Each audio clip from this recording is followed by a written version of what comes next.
Sup everybody, this is Karak with ACG, and as always it's my continuing mission to bring you reviews that aren't 2 minutes long or filled with sponsored bullcrap. Today, it's a day of celebration. It's Monster Hunter for PC is a delayed hunt, one of the many where months go by as console owners are leaping in, rubbing themselves down in the best dragon dung camo you could find, and then roaming the land, killing the creatures. While a lot of PC owners thought to themselves, hey Capcom, how about throwing us a bone here? Or, maybe adding VR to Resident Evil while you're at it and just sitting there. But what is the game? Well, it's one part Monsters Macy's Day Parade as they float down the trails and paths to the center of Dinosaur Island, and one part mixing and matching expose as you're sent out by the famed Research Commission to go out and hunt everything living like it's the world's largest giant monster Walmart grocery aisle. Let's see how Monster Hunter did, shall we? It's out August 9th on PC for the suggested retail price of $59.99. As always, if you like the video, maybe subscribe. So here's my review for Monster Hunter World for the PC. Humans aren't the most dangerous game, lip-syncing via extrasensory perception and the joy of creating your own man-tank. Graphics are up first. Yeah, this is why I love gaming. Few things are as enjoyable as leaping onto the mystical, magical Wonderland filled with sights never before seen and then slaughtering every goddamn living thing as you traipse through crystal caves, deserts dry and bare, and fight off monsters the size of most other games' entire levels. Monster Hunter does an excellent job channeling epic, from the sun-dappled forested areas to the later lava and just downright alien splendor of giant pink plants and huge spiderweb-looking locations. It really does excel at offering the alien. I love that about it, from the monster design, which many times looks like a toad sexed up a dragon, then smashed googly eyes on its face and said, you know what, that looks good. Even to the Agenath, which is basically taking a T-Rex and then looking at it and going, man, this would be cool if it breathed fire too. If there's one thing that Monster Hunter World does well, it is that monster design. But in fact, as I said before in my console review, it does a number of things really well, including channeling the feeling of swinging a 400-pound hammer made from the skull of some long-dead mastodon into the face of pretty much every creature you meet. The ability to animate and reflect the feeling of weight and inertia is incredible here, and very few games handle that switch from the speed of double-handed weapons into the cumbersome cutting lethality of a samurai sword that looks like it was chiseled by giants before you stole it. Also, the level design just continues to impress me. Even having beat it originally on the consoles, that design is a sight to behold. Really less open world and more hub-based worlds. They're cross-cut with so many secret ways to go and unique things you can do that there's this tangible feeling of location-based knowledge that continues to grow. Where am I? To here I am, to there I go, and to there I go, but 3 times more quickly. It's phenomenal stuff, and the later locations absolutely nail this with a sense of verticality that's pretty epic. The first time you climb to the top of the Coral Highlands' most lofty point and look around, it's hard not to be caught up in the splendor of the overworld's game design. Or even just trudging through the Wildspire Wastes, which highlights the game's design of informing the gamer via graphics that terrain-based difficulty modifiers are going to apply here, because the first time you fight any of the faster creatures and then wade into the thousands of pools nearby, you're suddenly going to find yourself clawing for dry land like a friggin' rat. It's really pretty true that many games don't capture the majesty of an overworld well, and in fact, it's a linchpin of hub-based and open-world game design to make sure that not only are you impressed with each new location, but also immersed in the abilities that the current bring. Leaping off onto the back of a monster from a small bluff absolutely never gets old here, and like a true hunter, you survey the land, you understand it, and then begin to understand the monsters themselves. And the fact that they all interact continually with one another and the world really facilitates a feeling of living in this fiction. Also, I love that additional little bit of use of color that the game has. I mean it. When you're fighting a multicolored monster in the Rotten Vale and then gas starts foaming up around the ground and then you unleash your power attack, it's a moment when Bob Ross would have probably looked at it and thought, man, I need some more colors. Sadly, there are some issues here. Clipping is a huge one, and it's basically just built right into the design, with many power attacks ignoring various monster elements and the monsters themselves sometimes climbing a ledge but somehow telepathically because they're like 6 feet away from anything remotely called land. It does lend a strange feeling to the title of almost being unfinished. You know, it is true Capcom has really taken it and made it a part of the gameplay, and I guess that's something, but to me it still looks a little funny when randomly my hunter and a giant armored leviathan are apparently trying to see what happened when a dinosaur is impregnating a human. Now, performance-wise, this is where we're going to get into the thick of things. The consoles had a mix of 1080p resolutions as well as some original checkerboarding when it first came out that got you up to 4K on the more powerful consoles. How does the switch to more powerful hardware on the PC handle this? It's good, but it's not great. First, the game is playable easily on a 1050 Ti with a good overall CPU on the lowest settings. But when you switch over to a current i7 at 4.6 and a 1080 Ti at 4K, the game did not stay at 60 FPS all the time with all of those options at their highest, dropping in some of the major battles, especially when you're fighting one massive Anjanath and then a bird with a rock fetish jumps into the fray and decides to tag team in like a fucking Godzilla movie. That's on the highest setting. There's a number of options. There's capped 30 FPS, 60 FPS, an unlocked FPS as well. They're completely all there, as well as a number of options from shadowing to LOD handling. Of course, when you look at it compared to the consoles, the biggest change is, of course, the ability to adjust your resolution to whatever you want, and of course, your frame rate. But there were a couple caveats here. The texture resolution in a couple spots on the PC version actually look a bit off, and this wasn't a game that had no issues to begin with on the PS4 and the Xbox. It really does look almost like everything was ported pretty much straight over, and if you're expecting high detailed textures in places where they did not exist in the console, you're going to be highly disappointed. As a package, I'd say the PC version of Monster Hunter runs better than the console versions and has a few touch-ups here and there, with a stretch out of level of detail in some locations. But it also doesn't really improve much beyond frame rate and resolution. And while it can be played now on a large number of different hardware configurations, to me it is a bit disappointing to see a lack of shoring up of some of those textures, as well as the occasional pop-in that still happens. Sound, music, and voice.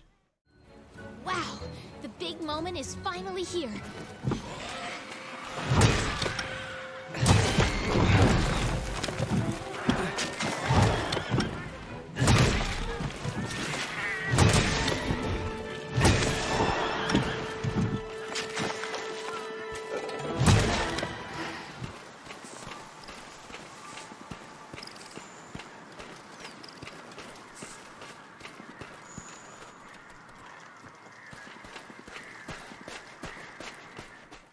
And you know what? We'll go with sound first.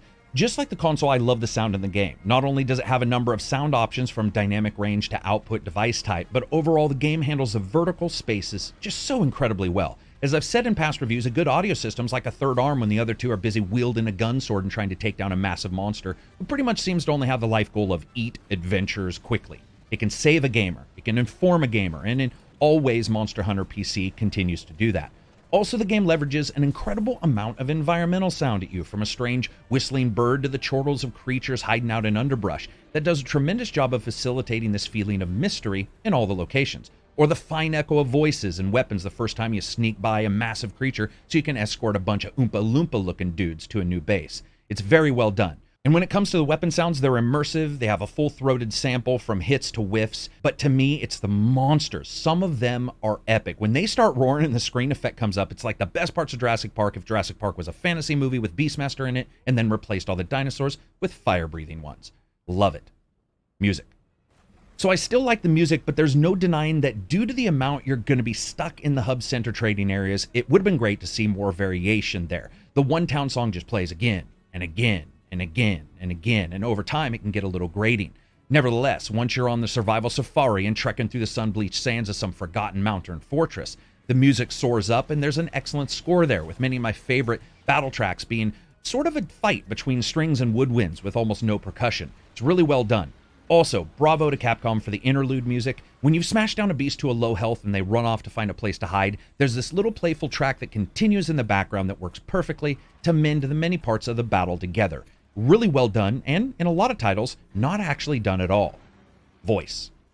Yeah, this continues to be very hit and miss, and I'm saying this right now. Quit getting people to pretend they're old. It doesn't sound like an old man. It sounds like someone's talking after swallowing an entire wagon of grapes, 2 pounds of gravel, and then got kicked in the nuts and decides that's the perfect time to communicate some incredibly important fact. It's terrible. Overall, much of the voices in Monster Hunter are the atypical oh moments of voice and then reading the text. During the cutscenes, most of the actors do a pretty passable job, but overall the polish does not show here compared to the other areas. Also, the lip syncing is terrible. It's the worst I've ever seen. It's Sunday morning Kung Fu theater bad, if that was ran at 1/2 speed. And of course that brings us to gameplay and a bit about the story. Welcome to the world so dangerous that you, an A-level hunter, basically spends the first couple hours getting your ass kicked anytime a random creature shows up. All joking aside, it is a dangerous world though, that's for sure, and there's a reason you're here. The Research Commission are basically trying to figure out why elder dragons migrate every 10 years. And I know what you're thinking, probably to eat more people. But for the Commission, that's not good enough. Instead, they want to send out mobile snacks in the form of you and other adventures to try to find out why. Of course, here, investigation just means smashing the ever-living shit out of every life form you find. What follows is a third-person hunting game. You equip various equipment and go into the world collecting data by reading monsters' innards. Now, when you first begin, you jump into a fairly detailed character editor, adjusting everything from face shapes, mouth, emotions, and voice effects. And I love the fact that right after that, Capcom wastes no time throwing you on the back of a massive beast and then saying, go for it. Pretty quickly, though, you're in the main game proper. You're outfitted with one weapon only, and for many, that's really where the diversity kicks in. There's 14 weapons, and it's without a doubt an understatement to say they're unique, and each and every one of them offers something different.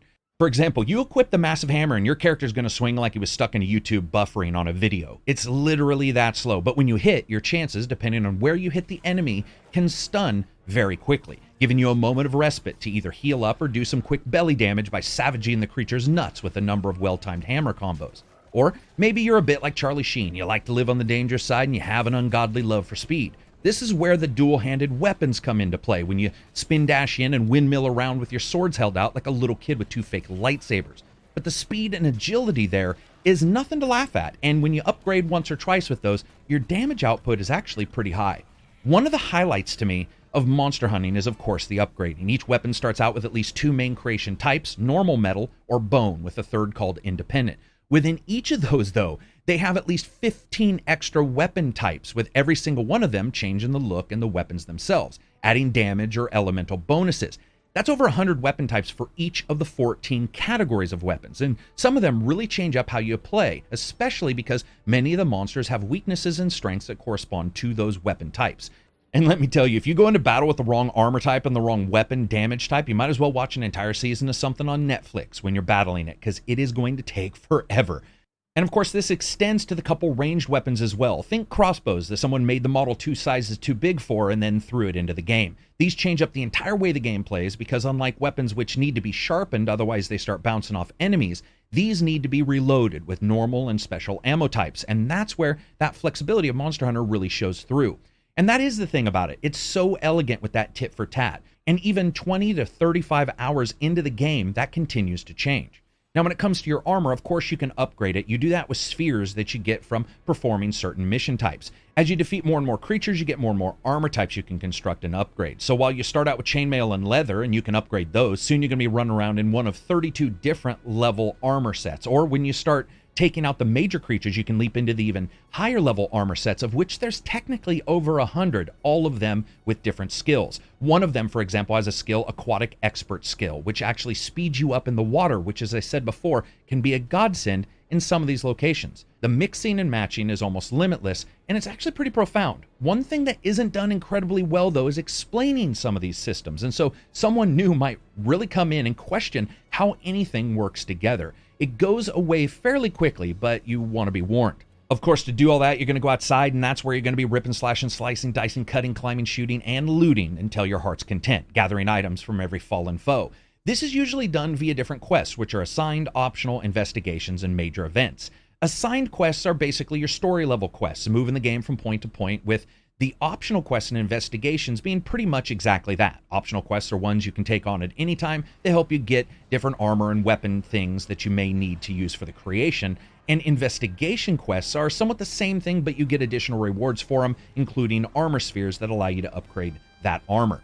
Now, you might be thinking, oh, I'm just going to do the story level missions, but as with many games of this kind, you're going to find a place you can't progress past, or an enemy that's just going to be an absolute slog to kill. So the optional quests, the arena area, and investigations are going to be your bread and butter at those times. Of course, all this won't matter if control isn't good, and I have to say, despite hours of really trying to dial this in, the mouse and keyboard never really worked that great. On the default settings, the game just doesn't feel right, almost like mouse acceleration was on.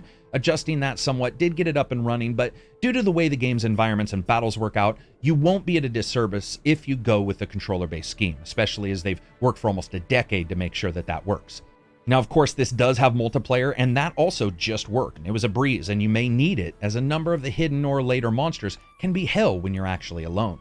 But I wish I could say everything was peachy in the land that time forgot. First, the inventory, it needs work. It's separated into a couple sections, so ammo isn't located in the same box as, say, the other items. And despite that, one hunt, though, can fill it up, especially if you really hate animal life, resulting in this cumbersome system of course dropping items in place. It just never feels right. It does have a nice autocraft system, which can alleviate a good deal of the worrisome work on the side, but it never hits perfectly.